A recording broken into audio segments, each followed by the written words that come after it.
Улаанбаатар хот маань өөрөө хоёр тишээгээ тэлж байгаа тийм.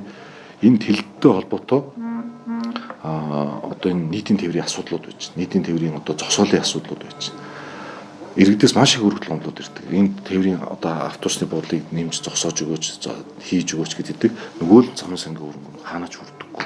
Тэгэхээр бид нар энийг бол хураамжийг нэмэгдүүлснээр энэ Улаанбаатар хотын авто замын чанарын асуудал, энэ төвжирлийн асуудал, төвжирлийг бид нар яах вэ гэхээр энэ уулзуудаа өргөдгөх, шинжлэх гэдэг ингээд ажлууд зөндөө байгаа шүү дээ. Энэ олон төсөл арга хэмжээнүүдээ бас хийгээд хэрэгжүүлээд явах бас боломж нь бүрдээд ингээд явах юм.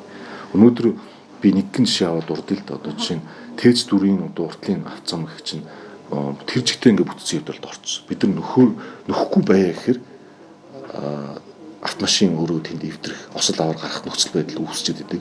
Нөхөөс тавиад хийгээд явхлаар бүтцийн хэвдэлд орсон замыг бид нар нөхлөө гэхэд 1 жилийн дараа, 2 жилийн дараа дахиад ингээд эвдрээд өвөө зардал гаргах гэдэг.